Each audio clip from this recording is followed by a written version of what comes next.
Você acompanha a partir de agora mais uma edição do programa Ponto de Vista pela sua TV Câmara, a imagem da democracia. Ponto de Vista é o programa feito para os vereadores, para que eles exponham aqui a sua opinião acerca de um assunto, de um tema específico, com que tenham envolvimento. E para hoje, para esse programa, nós convidamos o vereador Paulo Opa para conversar aqui com a gente a respeito do plano diretor, já que o vereador Paulo Opa, líder da bancada do PT, dos Partidos dos Trabalhadores, tem aí uma longa experiência e também muito envolvimento com o assunto, já que é arquiteto e urbanista formado pela UFPEL, pela Universidade Federal de Pelotas, e também já foi secretário municipal de habitação e cooperativismo da cidade. O vereador Paulo Opa, então, vai explicar para a gente aqui o que é o plano diretor, quais as consequências para as cidades, para que você saiba junto com a gente qual a importância deste assunto. Vereador, seja bem-vindo, muito obrigada pela sua presença. Obrigado, nós que agradecemos aqui esse trabalho importante que a TV Câmara faz com os vereadores, discutindo uma série de assuntos de interesse da nossa comunidade. Indo direto ao assunto, né, o plano diretor é uma lei, é considerada a segunda maior lei do município, né, só sendo superada pela lei orgânica do município de Pelotas, né, e é uma lei que está em defasagem, porque a nossa atual lei do plano diretor é de 1980. E a nossa lei orgânica é de 1990, a nossa Constituição Federal é de 88, a Constituição Estadual, são todas diplomas legais muito mais recentes do que o nosso plano diretor. E por isso que a gente precisa atualizar e fazer o terceiro plano diretor da cidade de Pelotas, essa nova lei, que em suma significa organizar o espaço da cidade de Pelotas, ou seja, todas as áreas urbana e rural, definindo, né, quais são as suas funções que vão cumprir na cidade, né, qual a função social que a propriedade vai assumir, né, uma área vai ser definida para habitação, outras serão definidas para indústria, para lazer, para o próprio abastecimento da cidade, e essa lei, então, ela precisa ser revista porque significa planejar a cidade pelo menos para os próximos 10 anos. Isso é um projeto que deve ser enviado à Câmara pelo Executivo, é isso? E já deveria ter sido enviado, né? Na verdade, nós temos o Estatuto da Cidade, né, que é uma lei que trata do planejamento e desenvolvimento urbano no país, aprovada em 10 de outubro de 2001, que estabeleceu o prazo de 5 anos para que as prefeituras, as cidades com mais de 20 mil habitantes, fizesse o seu novo plano diretor. O Estatuto da Cidade traz uma série de instrumentos jurídicos e urbanísticos novos que facilitariam o planejamento e a gestão do espaço municipal. É importante salientar que 3 aspectos são relevantes no Estatuto da Cidade que tem que estar incorporado no novo plano diretor. Primeiro, esse conceito novo de função social da propriedade. Quantos terrenos nós temos na nossa cidade que nunca foram utilizados para nada, né? Nem para habitação, nem para o lazer, né? Nem para a indústria, né? Nem para uma zona de produção agrícola, né? E que estão aí, estão parados e que o poder público não consegue intervir junto a eles para fazer com que eles venham a cumprir a sua função social. Então, esse é um dos aspectos.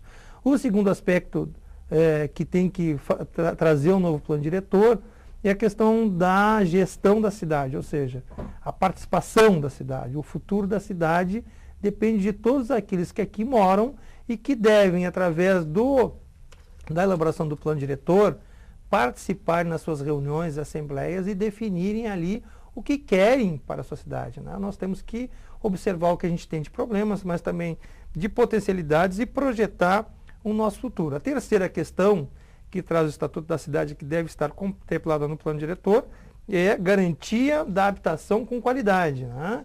E a gente tem uma cidade bastante grande, com uma regularidade fundiária muito extensa e que precisa, através do planejamento, que plano diretor é planejamento, né? É planejar a cidade e não deixar a cidade à mercê do mercado, porque a gente sabe que as pessoas que têm dinheiro acabam comprando moradia, acessando as linhas de crédito, né?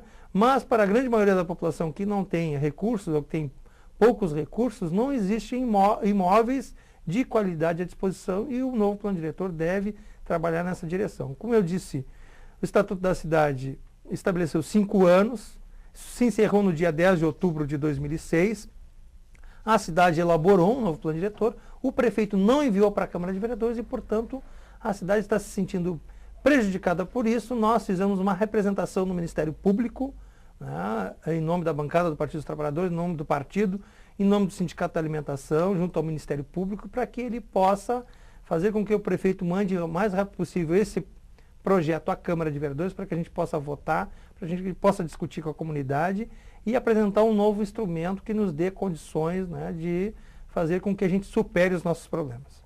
Bem, tem sido muito divulgado na imprensa esse assunto, né, vereador? Plano diretor, projeção das cidades, né? Projetar a cidade.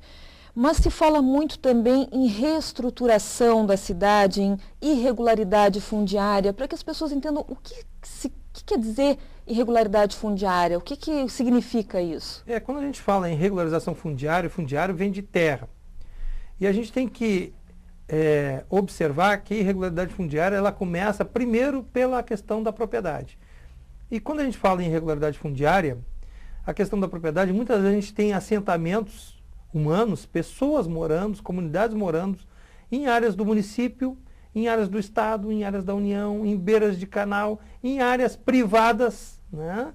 E que foram ocupadas e que não têm, portanto, regularidade, não tem a titulação da propriedade ou da posse por parte dos habitantes daquela área. Então, a primeira questão com relação à propriedade da terra, que precisa ser negociada, que precisa ser discutida, que precisa ser resolvida.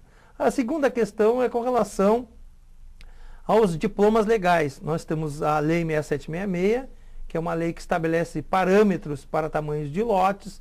Nós temos a 2565, que é a do plano diretor, que também dentro desta lei está estabelecido o tamanho do lote, larguras de ruas, né? Percentual de área verde que deve ter os bairros e as vilas, né? E a gente tem, quando fala em irregularidade fundiária, pessoas morando em lotes que não atendem a nenhum diploma legal federal, estadual ou municipal. Tamanhos de ruas que não estão de acordo com a legislação e que, portanto, o novo plano diretor deve estabelecer as zonas de especial interesse social, que são irregularidades fundiárias, e ali diminuir as exigências para poder regularizar.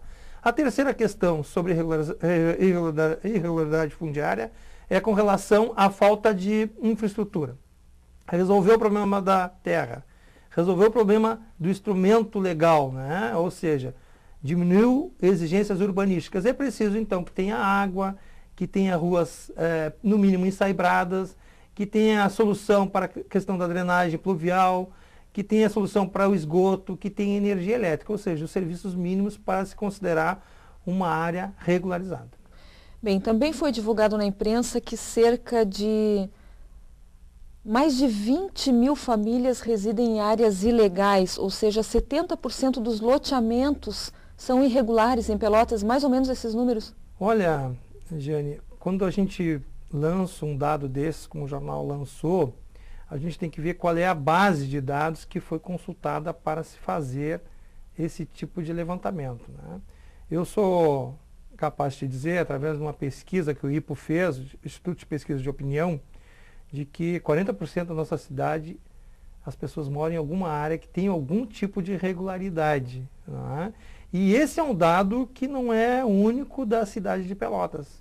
Essa é a média, 35%, 40%, é a média das cidades brasileiras com relação ao tema da irregularidade fundiária. Portanto, certamente a gente deve ter um número maior do que esse colocado pelo Diário Popular dentro desse conceito irregularidade fundiária, ou seja, que não tenha propriedade definida ou que não tenha legalidade urbanística, um projeto aprovado urbanisticamente, ou que não tenha infraestrutura, ou que não tenha registro no cartório de registro de imóvel. É bem verdadeiro, é maior, inclusive, do que coloca o jornal Diário Popular local.